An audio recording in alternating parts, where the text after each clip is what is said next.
Hello guys, আমার নাম নিশান এবং আমার বাসা নওগাঁ জেলায়। আপনারা মনে করতে পারেন আপনাদেরই একজন ফ্রেন্ড আমি। আমাদের আজকের বিষয় মনোবিজ্ঞানের এমন 5টি ট্রিক্স যা জানলে আপনাকে কেউ হারাতে পারবে না। তাই ভিডিওটি স্ক্রিপ্ট না করে মনোযোগ দিয়ে আমার কথাগুলো শুনতে থাকুন। তাহলে চলুন আর আজাইরা কথা না বাড়িয়ে আমরা চলে আসি মনোবিজ্ঞানের মূল 5টি ধাপে। নাম্বার 1, যেখানেই থাকুন না কেন সবসময় কম কথা বলুন, কারণ যারা কম কথা বলে তাদের থেকে চালাক মানুষেরা সবসময় দূরেই থাকে। নাম্বার 2, আপনাকে দেখে যদি কেউ মিথ্যে কথা বলে তাহলে তার চোখের দিকে তাকান, একটা মুচকি হাসি দিন এবং বলুন তাকে সত্য কথা বলো।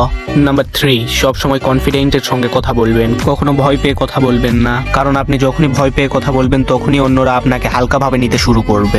নাম্বার 4, সবসময় সত্য কথা বলবেন না, কিছু সময় সুযোগ বুঝে মিথ্যে কথাও বলবেন, কিন্তু কেউ যাতে বুঝতে না পারে এমন ভাবে, কারণ কেউ যদি বুঝতে পারে যে আপনি মিথ্যা কথা বলছেন তাহলে এর পরবর্তীতে আপনার কোনো সত্য কথাও সে আর বিশ্বাস করতেই চাইবে না। And then number 5 and most powerful, সবসময় এমন ভাবে কথার মধ্যে লজিক দাও যাতে কেউ তোমার কথার মধ্যে কোনো ভুল খুঁজে না পায়, এবং বাড়তি কথা কখনোই বলবেন না। আপনার যা বলা দরকার আপনি শুধু সেটাই বলবেন এবং লজিক সহকারে। আমার কথাগুলো শুনে যদি আপনার উপকার হয় তাহলে আমাদের চ্যানেলটি অত্যন্ত ছোট হওয়াতে আপনি এক্ষুনি আমাদের চ্যানেলটি সাবস্ক্রাইব করে দিন, ভিডিওটিতে একটি লাইক দিন, দেন আপনি এর পরবর্তীতে কি ধরনের ভিডিও চান সে সম্পর্কে একটি কমেন্ট করুন। দেখা হবে আবারও একটি নতুন ভিডিওতে।